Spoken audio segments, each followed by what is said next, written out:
Makhosi amakhulu, igama lami nguMkhulu Mbanjwa.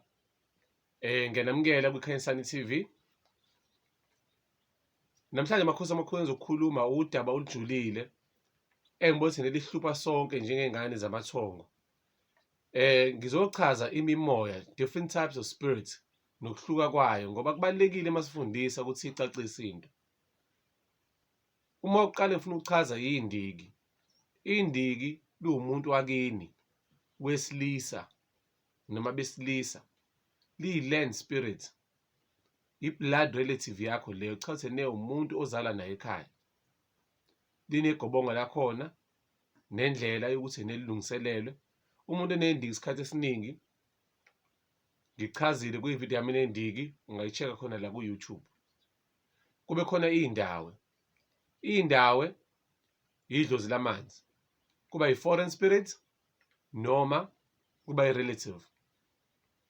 Iy'ndawe liba i-relative kanjani? Ngichazile khona la ku-video ku-YouTube. Uma usesha iy'ndawe spirit, kujulile. Inono njengoba igama lezisho, inono umoya ongakuthandi ukungcola, umoya wey'ngane ey'ningi ezashona zingakathombi noma ezabhothwa noma ezaphuphuma. Amanono lawo ayi-water spirit, isikhathi esiningi-ke uba blood related nawo. Mase kuba khona isithunywa. Isithunywa abantu bakini noma okhokho bakho noma uma kagogo wakho oyi-messenger, usuke ethunyiwe, owayekhuleka.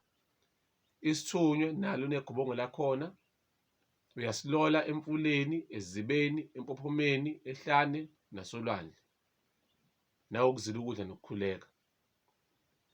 Siyadilika isithunywa phezu komuntu, angisazi uma bethi siyaphakanyiswa. Omunye umoya okhona indiki. Ividiyo esithunywa ikhona ngokujula kwayo, ungayibheka la ku-YouTube. Abalozi imoya yabantu ohlobene nabo ngegazi, okhokho bakho.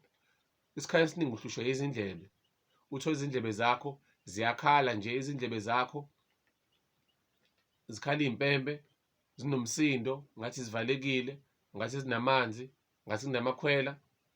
Ngizokwenza i-example nje, mina kade ngumuntu edenza umculo, kade zangihlupha indlebe, zikhala ngingazi zikhalelani, ngangihlambe nezilimele cause sengilayele umculo kakhulu ngoba ngithanda ukudlala kakhulu umculo.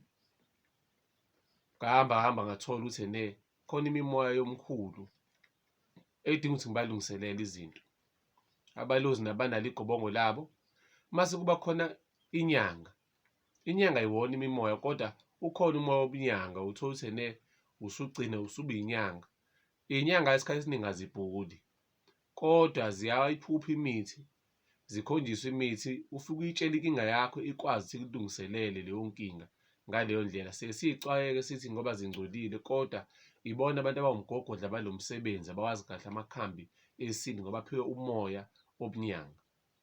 Mase kuba khona izanusi, engeke ngikuchaze kakhulu, kodwa yikona okujule kakhulu ngoba usuke usuwumprofethi lapho, usuke usekujule kakhulu. Uyahlola umprofethi, ubona before izinto. Isanusi si-high, ngoyenza ividiyo mayelana nesanusi. Yonke le mimoya inamagobongo yayo, yonke le mimoya inendlela yokuthwaselwa, yonke le mimoya, hhayi yonke iyathwaselwa. Uma usamusha kwi-channel, ungasubscribe-a, unenkinga nemimoya, udinga usizo, udinga incazelo, igama lami nguMkhulu Mbanjwa, ungasithola ku-081 380 4198, 081 380 4198.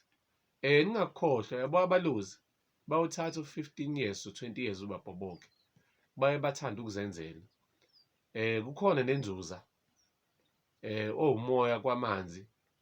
Inzuza ijule kakhulu ngoba inzuza isikhathi esiningi uphupha amanzi, awuphuphi indawo la kufanele uthwasele khona, ngoba la kufanele uthwasele khona impela suke kuyingaphansi kwamanzi.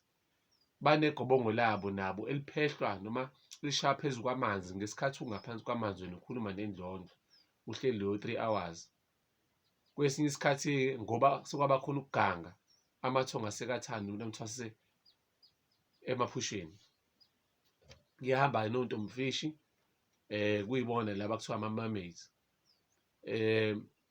Ngizoyenza ividiyo ninzuza ngoba nijulile nokuthi umbona kanjani umuntu